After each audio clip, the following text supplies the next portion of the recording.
गुरु नानक देव जी की प्रेरणादायक साखी। हनुमान जी की शक्ति का दिव्य रहस्य। प्रातः काल का समय था। गुरु नानक देव जी एक घने वृक्ष के नीचे विश्राम कर रहे थे। पास ही भाई मर्दाना जी अपनी रबाब सुलझा रहे थे और भाई बालाजी प्रभु भक्ति में लीन थे। पंछियों की चहचहाहट के बीच भाई मर्दाना के मन में एक जिज्ञासा उठी। उन्होंने इतिहास और पुराणों में हनुमान जी के अतुलनीय बल के बारे में बहुत सुना था। मर्दाना जी ने गुरु जी के चरण स्पर्श किए और पूछा, बाबा जी, आप सत्य का मार्ग दिखाते हैं, मुझे एक बात समझाइए।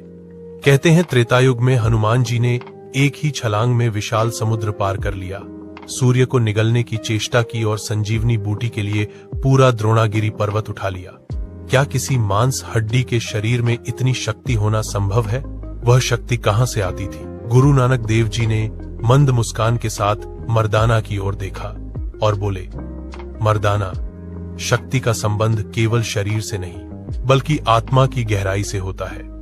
हनुमान जी की शक्ति के पीछे 3 ऐसी कुंजियां थीं जो किसी भी साधारण मनुष्य को असाधारण बना सकती हैं। गुरु जी ने समझाया कि जब हनुमान जी विशाल समुद्र के तट पर खड़े थे तो उनकी आंखों में समुद्र की गहराई नहीं बल्कि उनके हृदय में राम नाम की ऊंचाई थी। गुरु जी का विस्तार। मर्दाना, जिस प्रकार एक छोटी सी चिंगारी घास के ढेर को जला देती है, वैसे ही परमात्मा का नाम इंसान की सीमाओं को जला देता है। हनुमान जी ने अपनी हर सांस को परमात्मा के नाम से जो लिया था। जब इंसान का रोम रोम उस अकाल पुरख के सिमरन में भीग जाता है तो वह ब्रह्मांड की ऊर्जा से जुड़ जाता है।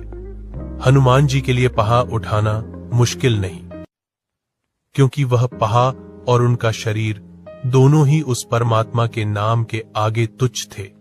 उन्होंने शब्द को अपना आधार बनाया और जहां शब्द है वहां सब कुछ संभव है। गुरुजी ने मर्दाना को एक गहरा जीवन सूत्र दिया। शक्ति वहां ठहरती है जहां अहंकार नहीं होता। गुरुजी का विस्तार। मर्दाना, जब कोई कहता है कि मैं बलवान हूं तो उसका बल केवल उसकी भुजाओं तक सीमित रह जाता है, लेकिन हनुमान जी ने कभी मैं को पनपने नहीं दिया।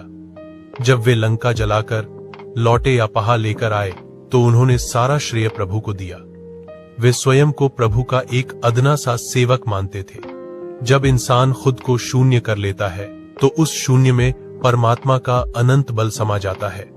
हनुमान जी एक खाली बर्तन की तरह थे जिसे परमात्मा ने अपनी शक्ति से भर दिया था। यदि उनके भीतर रत्ती भर भी मैं होती तो वे उस विशाल पर्वत के बोझ